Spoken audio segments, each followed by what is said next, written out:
श्री शिवाय नमस्तुभ्यम। हर हर महादेव। दोस्तों, आप सभी लोग जानते हैं कि 24 मई 2024 यानी रविवार के दिन अधिक ज्येष्ठ महीने की शुक्ल पक्ष नवमी तिथि का सुंदर संयोग बन रहा है। रविवार सूर्य देव का दिन माना जाता है। सूर्य का अर्थ केवल तेज नहीं होता, सूर्य का अर्थ है आत्मविश्वास, सम्मान, पिता का आशीर्वाद, रुके हुए काम में गति, व्यापार में पहचान और मन के अंदर बैठा हुआ डर दूर होना। जब यही रविवार नवमी तिथि के साथ आ जाए, ऊपर से पूर्वा फाल्गुनी नक्षत्र का स्पर्श भी हो, तब यह दिन घर के भीतर प्रकाश, संबंधों में गर्माहट और जीवन में नई शुरुआत का संकेत माना जाता है। आज का उपाय है जरा गेहूं के दाने और थोड़ा सा गुड़ वाला उपाय। यह कोई महंगा उपाय नहीं है, कोई कठिन अनुष्ठान नहीं है। घर में रखी साधारण सामग्री से, साफ मन और सच्चे संकल्प से यह उपाय किया जा सकता है। गेहूं अन्न का प्रतीक है। अन्न घर में टिके तो धन टिकता है, स्वास्थ्य टिकता है और मन में संतोष टिकता है। गुड़ मिठास का प्रतीक है।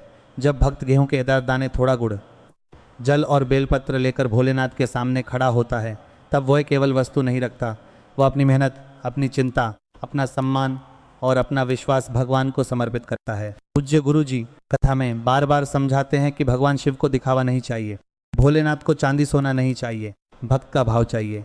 सूर्य का दिन हमें यह भी सिखाता है कि जीवन में प्रकाश चाहिए तो अंदर की आलस्य, भय और कटुता को भी कम करना पड़ेगा। रविवार को किया गया यह गेहूं और गुड़ वाला उपाय विशेष रूप से उन लोगों के लिए बताया जाता है जिनके काम बनते बनते रुक जाते हैं। पैसा आता है पर ठहरता नहीं, व्यापार में नाम तो है पर लाभ नहीं टिकता, नौकरी में मेहनत है पर सम्मान नहीं मिलता, घर में बिना कारण चिड़चिड़ापन रहता है, या पिता पुत्र, पति पत्नी, भाई भाई में दूरी बढ़ती चली जाती है। कई लोग कहते हैं कि महाराज हम पूजा भी करते हैं, दीपक भी जलाते हैं, मंदिर भी जाते हैं, पर घर की स्थिति वैसी की वैसी रहती है। ऐसा क्यों होता है? इसका उत्तर बहुत सरल है। पूजा के साथ आचरण भी जुड़ना चाहिए। यदि घर में अन्न का अपमान हो रहा है, माता पिता से ऊंची आवाज़ में बात हो रही है, किसी का पैसा रोककर बैठे हैं, मजदूर का हक दबा रहे हैं और फिर भगवान से धन मांग रहे हैं, तो फल देर से आता है। इसलिए यह उपाय केवल सामग्री चढ़ाने का उपाय नहीं है। यह उपाय अपने घर में अन्न का सम्मान, वाणी में मिठास और कर्म में ईमानदारी जगाने का उपाय है। लेकिन उससे पहले एक छोटी सी प्रार्थना।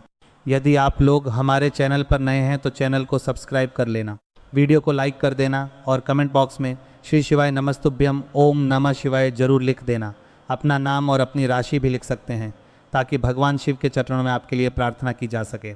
वीडियो को पूरा सुनिएगा क्योंकि उपाय में सामग्री से ज़्यादा विधि, समय, स्थान और संकल्प का महत्व होता है। आधा सुनकर किया गया उपाय कई बार अधूरा रह जाता है और फिर मन में शंका बैठ जाती है। अब समझते हैं कि इस उपाय को किसको करना है, कब करना है, कहाँ करना है और कैसे करना है। इसे वह व्यक्ति कर सकता है जिसके घर में आर्थिक रुकावट हो, जिसकी नौकरी में सम्मान न मिल रहा हो, जिसका व्यापार धीमा चल रहा हो, जिसका आत्मविश्वास बार बार टूटता हो, या जिसके घर में अन्न तो आता है पर बरकत नहीं टिकती। रविवार के दिन सुबह स्नान के बाद सूर्योदय के आसपास या सुबह 7 से 9 बजे के बीच यह उपाय सबसे अच्छा माना गया है। यदि सुबह संभव न हो तो शाम को सूर्यास्त से पहले घर के मंदिर में शांत मन से कर सकते हैं।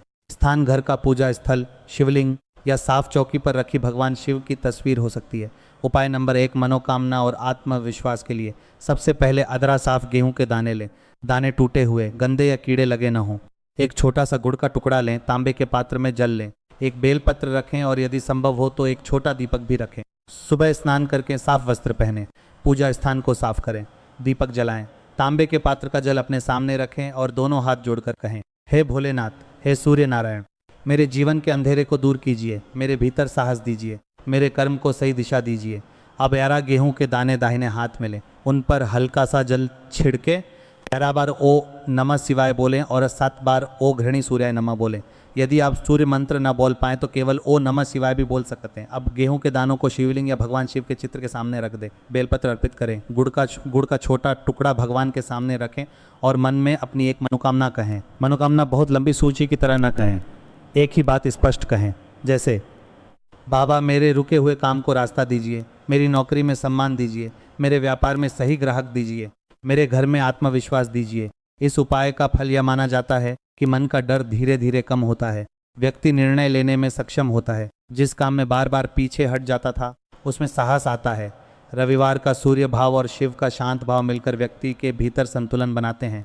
केवल उपाय करके सो मत जाइए, उस दिन एक अच्छा निर्णय भी लीजिए। किसी से कठोर बोल दिया है तो क्षमा मांगिए, कोई काम टाल रहे हैं तो उसे शुरू कीजिए, भगवान कृपा का द्वार खोलते हैं। पर उस द्वार से चलना भक्त को ही पड़ता है। उपाय नंबर 2, धन वृद्धि और रुके हुए धन के लिए।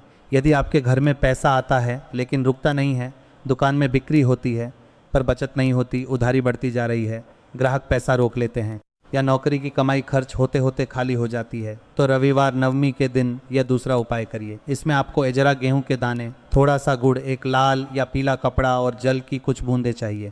यदि लाल पीला कपड़ा न हो तो साफ सफ़ेद कपड़ा भी चलेगा, पर कपड़ा नया या बिल्कुल साफ होना चाहिए। सुबह पूजा के बाद अजार गेहूं के दाने और गुड़ का छोटा टुकड़ा उस कपड़े में रखें। कपड़े को बांधते समय 1000 बार बोलें, श्री शिवाय नमस्तुभ्यम, मेरे घर में अन्न, धन और सद्बुद्धि स्थिर रहे। इसके बाद उस पोटली को अपने घर के मंदिर में रख दें। यदि आपकी दुकान है तो दुकान के मंदिर में रख सकते हैं। यदि नौकरी करते हैं तो घर के पूजा स्थल पर ही रखें। इसे तिजोरी में सीधे न रखें जब तक पूजा में अर्पित न कर दें। पहले भगवान के सामने रखकर संकल्प करें। अब एक छोटा सा नियम लें, जिस दिन यह उपाय करें उस दिन अन्न व्यर्थ न जाने दें। थाली में उतना ही भोजन लें जितना खा सकें। किसी ज़रूरतमंद को थोड़ा गुड़ या भोजन दे सकें तो अवश्य दें। गाय माता को गुड़, रोटी या हरी घास दे सके तो बहुत शुभ माना जाता है। यदि कुछ भी संभव न हो तो कम से कम घर के पेड़ों को प्रणाम कर लें। रविवार का दिन पिता, गुरु और घर के वरिष्ठ लोगों के सम्मान से भी जुड़ा माना जाता है। जिसके जीवन में सम्मान का भाव आता है उसके धन में भी स्थिरता आने लगती है। इस पोटली को अगले रविवार तक पूजा स्थान पर रहने दें। 7 दिन बाद गेहूं के दाने पक्षियों को डाल दें या किसी साफ पौधे की जड़ में रख दें। गुड़ गाय माता को दे दें या किसी ज़रूरतमंद को भोजन में दे दें। इसे कूड़े में ना फेंकें। यह उपाय धन को रोकने का टोटका नहीं, धन के प्रवाह को शुद्ध करने का संकल्प है। यदि आपने किसी का पैसा रोक रखा है तो लौटाने का मन बनाइए। यदि उधारी की कॉपी बिखरी हुई है तो साफ लिखिए। यदि खर्च का हिसाब नहीं रखते तो आज से लिखना शुरू कीजिए। भगवान शिव भक्त को केवल धन नहीं देते, धन संभालने की बुद्धि भी देते हैं। उपाय नंबर 3, घर की नकारात्मक ऊर्जा और क्लेश दूर करने के लिए। कई घरों में अन्न बहुत आता है, धन भी आता है, पर शांति नहीं रहती। छोटी छोटी बात पर झगड़ा, बच्चों का चिड़चिड़ापन, पति पत्नी में तकरार, पिता पुत्र में दूरी और मन में बिना कारण भारीपन रहता है। ऐसे घर में रविवार नवमी के दिन शाम को यह उपाय करें। घर के मुख्य द्वार को साफ करें। एक कटोरी में थोड़ा जल लें, उसमें दारार गेहूं के दाने डालें और गुड़ का बहुत छोटा टुकड़ा डालें। अब उस कटोरी को दोनों हाथों में लेकर घर के मुख्य द्वार पर खड़े हो जाएं। मन में भगवान शिव का स्मरण करें और 1000 बार ओम नमः शिवाय बोलें। फिर कहें, हे भोलेनाथ, मेरे घर की कटुता दूर हो, वाणी में मिठास आए, अन्न में बरकत आए और मन में प्रकाश आए। अब उस जल की कुछ बूंदें मुख्य द्वार पर छिड़क दें। बचे हुए गेहूं के दाने और गुड़ को रात भर पूजा स्थान में रख दें। अगले दिन सुबह इन्हें पक्षियों, गाय माता या साफ पौधे की जड़ में अर्पित कर दें। ध्यान रखिए, इसे पैरों के नीचे कुचलने के लिए न डालें। श्रद्धा से अर्पित की गई वस्तु को श्रद्धा से ही विसर्जित करना चाहिए। इस उपाय का एक महत्वपूर्ण नियम है कि उस रात घर में गाली, कटु शब्द और व्यर्थ की बहस से बचें। यदि कोई बहस शुरू हो जाए तो एक व्यक्ति चुप रहकर पानी पी ले और मन में ओ नमः शिवाय बोल ले। कई बार घर का क्लेश किसी ग्रह से पहले हमारी वाणी से बढ़ता है। गुड़ का उपाय तभी फल देता है जब वाणी में भी गुड़ जैसी मिठास लाने की कोशिश किया है। गेहूं का उपाय तभी फल देता है जब अन्न का सम्मान हो। सूर्य का उपाय तभी फल देता है जब हम आलस छोड़कर सुबह उठने का संकल्प लें। दोस्तों, अब एक भक्त की कथा सुनिए। इंदौर से एक भाई आए थे। वे कह रहे थे कि महाराज, मेरी छोटी सी किराने की दुकान है। दुकान में माल भरा रहता है, ग्राहक भी आते हैं, पर महीने के अंत में हाथ खाली रह जाता है। घर में पिताजी नाराज रहते हैं। पत्नी कहती है कि आप पूरा दिन दुकान पर रहते हैं, फिर भी बचत क्यों नहीं होती। भाई की आंखों में पानी था। उन्होंने कहा कि मैं पूजा तो करता हूँ, पर गुस्सा बहुत करता हूँ। ग्राहक थोड़ा मोल भाव करे तो मैं चिढ़ जाता हूँ। घर आकर भी दुकान की चिंता लेकर बैठ जाता हूँ। कथा में उन्होंने सुना कि रविवार को गेहूं और गुड़ का छोटा सा उपाय करिए और साथ में अन्न, वाणी और हिसाब को साफ रखिए। उन्होंने अगले रविवार 11 गेहूं के दाने, थोड़ा गुड़ और तांबे का जल भगवान शिव के सामने रखा। 11 बार ओम नमः शिवाय बोला, 7 बार सूर्य मंत्र बोला और संकल्प लिया कि दुकान में झूठा वजन नहीं रखूंगा, उधारी की कॉपी साफ लिखूंगा, पिताजी से ऊंची आवाज में बात नहीं करूंगा। पहले रविवार कोई बड़ा परिवर्तन नहीं हुआ। दूसरे रविवार उन्होंने दुकान का पुराना हिसाब निकाला। तीसरे रविवार एक पुराना ग्राहक खुद पैसा देने आया। चौथे रविवार पिताजी दुकान पर बैठे और बोले, बेटा हिसाब ऐसे रखो। भाई कह रहे थे कि महाराज, चमत्कार केवल पैसा आना नहीं था, चमत्कार यह था कि घर में बात करने का ढंग बदल गया। इस कथा का अर्थ यह नहीं कि हर व्यक्ति को वैसा ही फल उसी दिन मिल जाएगा। भगवान का समय अलग होता है। किसी को तुरंत संकेत मिलता है, किसी को धीरे धीरे रास्ता मिलता है, पर जो भक्त श्रद्धा, संयम और साफ कर्म के साथ उपाय करता है उसका मन खाली नहीं लौटता। उपाय पहले भीतर की गांठ खोलता है, फिर बाहर का मार्ग दिखाता है। इसलिए 40 मई रविवार नवमी के दिन अजरक गेहूं के दाने और गुड़ का यह उपाय करते समय तुलना मत कीजिए। अपने भगवान से अपना संबंध रखिए। अब कुछ सावधानियां भी सुन लीजिए। गेहूं साफ और अच्छे हों। पूजा की सामग्री गंदी, गिरी हुई या बदबूदार न हो। गुड़ बहुत ज़्यादा नहीं रखना है, छोटा टुकड़ा पर्याप्त है। दीपक जलाएं तो सुरक्षित स्थान पर रखें। बच्चों या कपड़े के पास दीपक अकेला न छोड़ें। किसी को नुकसान पहुंचाने, किसी की नौकरी छिनवाने, किसी का व्यापार बंद कराने या किसी के घर में कलह कराने के भाव से कोई उपाय न करें। शिव भक्ति करुणा के बिना अधूरी है। सूर्य कृपा सत्य और अनुशासन के बिना स्थिर नहीं रहती। रविवार के दिन एक और बात याद रखिए, यदि संभव हो तो सुबह सूर्य को जल दें। तांबे के लोटे में जल लेकर सूर्य को अर्घ्य दें और मन में कहें कि मेरे अहंकार को कम कीजिए, मेरे आत्मविश्वास को जगाइए। यदि पिता जीवित हैं तो उनका आशीर्वाद लें। यदि पिता नहीं हैं तो उनके नाम से किसी ज़रूरतमंद को अन्न दें। यदि गुरु हैं तो उनका स्मरण करें। यदि घर में कोई बुजुर्ग है तो उनके चरण स्पर्श करें। ये छोटी बातें उपाय को बल देती हैं। केवल सामग्री से नहीं, संस्कार से कृपा टिकती है। अब पूरा उपाय एक बार फिर याद कर लीजिए।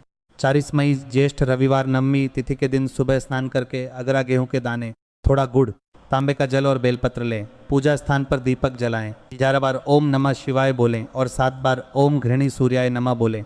गेहूं के दाने भगवान शिव के सामने रखें। गुड़ अर्पित करें, जल चढ़ाएं और अपनी एक मनोकामना कहें। धन वृद्धि के लिए गेहूं और गुड़ की छोटी पोटली पूजा स्थान पर रखें और 7 दिन बाद श्रद्धा से विसर्जित करें। घर की शांति के लिए शाम को गेहूं गुड़ वाले जल की बूंदें मुख्य द्वार पर छिड़कें और कटुवाणी से बचने का संकल्प लें। एक बात और ध्यान रखिएगा, उपाय करने के बाद मन में यह मत सोचिए कि मैंने सामग्री रख दी। अब भगवान तुरंत सब बदल दें। भक्त का काम है श्रद्धा रखना, सही कर्म करना और प्रतीक्षा में भी टूटना नहीं। रविवार का दिन हमें नियमितता सिखाता है। जैसे सूर्य रोज समय पर निकलता है, वैसे ही भक्त को भी अपने शुभ काम में नियमित रहना चाहिए। यदि आपने आज यह उपाय किया है तो अगले 7 दिन तक सुबह उठते ही कम से कम एक बार ओम नमः शिवाय बोलिए। पानी व्यर्थ ना बहाइए, अन्न का आदर कीजिए और जिस काम से डर लग रहा है उसकी तरफ एक छोटा कदम जरूर बढ़ाइए। यही छोटा कदम कई बार बड़ी कृपा का द्वार खोल देता है। कोशिश कीजिए कि इस दिन गाय माता को हरी घास या गुड़ रोटी अवश्य खिलाएं। यदि यह संभव न हो तो किसी ज़रूरतमंद को भोजन दें। यदि यह भी संभव न हो तो घर में अन्न व्यर्थ न जाने दें।